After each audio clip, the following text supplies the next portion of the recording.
আসসালামু আলাইকুম বন্ধুরা, আশা করছি আপনারা সবাই ভালো আছেন, সুস্থ আছেন। ঘরকন্যা চ্যানেলের সাথেই আছেন।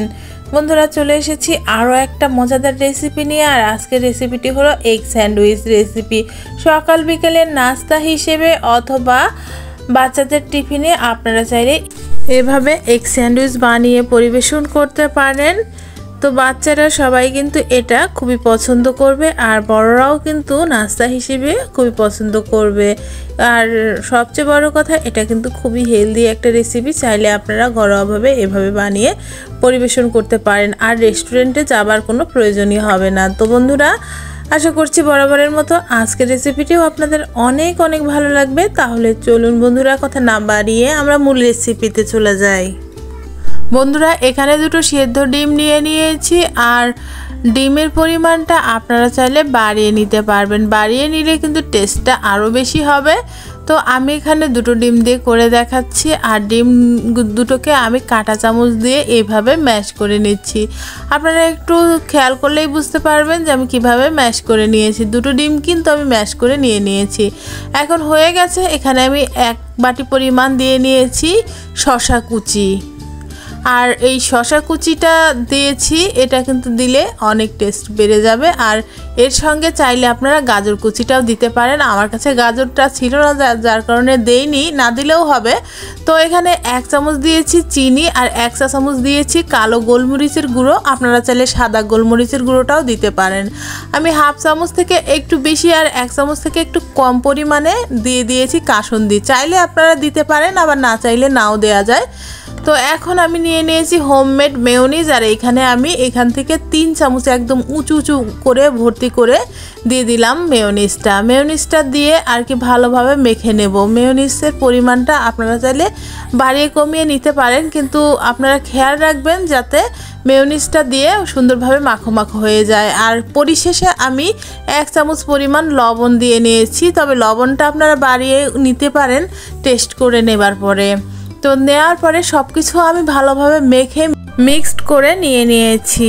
আর আমার কিন্তু মেখে নেওয়া সব কিছুই কমপ্লিট হয়ে গেছে। এখন আমরা স্যান্ডউইচটা রেডি করব। তার জন্য আমি এখানে 6টা ব্রেড নিয়ে নিয়েছি, বড় সাইজের ব্রেডটা নিয়ে নিয়েছি।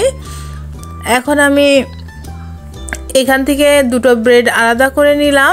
এইভাবে আমি ব্রেডের 2 পাশটা কেটে নেব। 2 পাশের যে লাল অংশটা থাকে সেই দুটোকে আমি কেটে নিচ্ছি।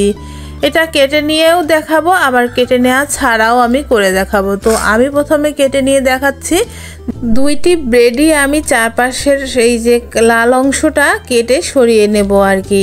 একটা ব্রেড আমার কেটে নেওয়া হয়ে গেছে, আমি আরও একটা কেটে নিচ্ছি। আর এই লাল অংশগুলো কেটে নেওয়া অংশগুলো আর কি ফেলে না দিয়ে এগুলো দিয়ে আপনারা চাইলে ব্রেড ক্রাম্ব বানিয়ে নিতে পারেন, আবার বিভিন্ন রেসিপিতে ইউজ করা যাবে। তো বন্ধুরা, দেখতে পাচ্ছেন হয়ে গেল আমার এই ব্রেডটা কেটে নেওয়া। আমি একটা ব্রেড এইভাবে নিয়ে নিলাম। ব্রেডের উপরে আমি পরিমাণ মতো আর কি, পরিমাণ বলতে একটু বেশি পরিমাণেই দিয়ে নেব মেয়োনিজের মিশ্রণটা, শসা মেয়োনিজের মিশ্রণটা। আর এটা কিন্তু বেশি করে মোটা করে পুর করে দিলেই খেতে ভালো লাগবে। তো দেখুন, আর একটা ব্রেড উপর দিয়ে আমি এভাবে চেপে দিয়ে দিলাম, আর আমি এইভাবে কোনাসে করে কেটে নিচ্ছি আর কি। 3 কোনা করে কেটে নিলাম। এই মাঝ বরাবর কাটটা দিয়ে নিয়েছি। দেখুন বন্ধুরা, আমার কিন্তু কেটে নেওয়া কমপ্লিট হয়ে গেছে। আর দেখতে কতটা সুন্দর হয়েছে। দোকানের কেনা স্যান্ডউইচ থেকে কিন্তু এগুলো দেখতে কম সুন্দর হয়নি, অনেকটা লোভনীয় হয়েছে। দেখে নিশ্চয়ই আপনারা বুঝতেই পারছেন। আর এটা কিন্তু খেতে বেশ মজাদার হয়েছিল। আমি এখান থেকে আর কি 3টা ব্রেড আলাদা করে সরিয়ে নিলাম, আর একটা ব্রেড নিয়ে নিলাম। এটা কিন্তু আমি কেটে নেওয়া ছাড়াই দেখাচ্ছি। আর এভাবে আমি যেহেতু ঘরোয়াভাবে করব, আমি 2ভাবেই করে দেখালাম আপনাদেরকে। আর আমি এভাবেই করে নেব আর কি। তো এটার ভিতরে আমি ভর্তি করে পুর দিয়ে দিলাম। একটু বেশি পরিমাণে পুর দিলে খেতে ভালো লাগবে, যার কারণে আমি পরিমাণ মতো পুর দিয়ে আর কি ছড়িয়ে দিলাম মেয়োনিজের আর শসার মিশ্রণটা। এখন আমি আবারও আর একটা ব্রেড উপর দিয়ে এইভাবে মাঝ বরাবর কেটে দিলাম। হয়ে গেল কিন্তু আমার এই স্যান্ডউইচটা রেডি। তো বন্ধুরা, দুটো স্যান্ডউইচই আমি করে দেখালাম। আশা করছি আমার আজকের তৈরি করা রেসিপি আপনাদের অনেক অনেক ভালো লেগেছে। বন্ধুরা এটা কিন্তু খেতে খুবই মজাদার হয়েছিল, বাসার সবাই খেয়ে খুবই পছন্দ করেছে। আশা করছি আপনাদেরও অনেক অনেক ভালো লেগেছে। ভালো লেগে থাকলে অবশ্যই এখনই লাইক করে দিয়ে আমার চ্যানেলটি সাবস্ক্রাইব করে আমার চ্যানেলের পাশে থাকবার অনুরোধ রইল। ফেসবুক থেকে দেখে থাকলে প্লিজ লাইক এবং ফলো করে দেবেন, আর বেশি বেশি করে ফ্রেন্ডস অ্যান্ড ফ্যামিলির সাথে শেয়ার করে দেবার অনুরোধ রইল। এরকমই মজার মজার রেসিপি নিয়ে বন্ধুরা আমি কিন্তু আবারও হাজির হয়ে যাব। ততক্ষণ পর্যন্ত অপেক্ষায় থাকবেন, ভালো থাকবেন, সুস্থ থাকবেন, নিজের প্রতি যত্ন নেবেন, আর আমার জন্য বেশি বেশি করে দোয়া করবেন। আসসালামু আলাইকুম বন্ধুরা।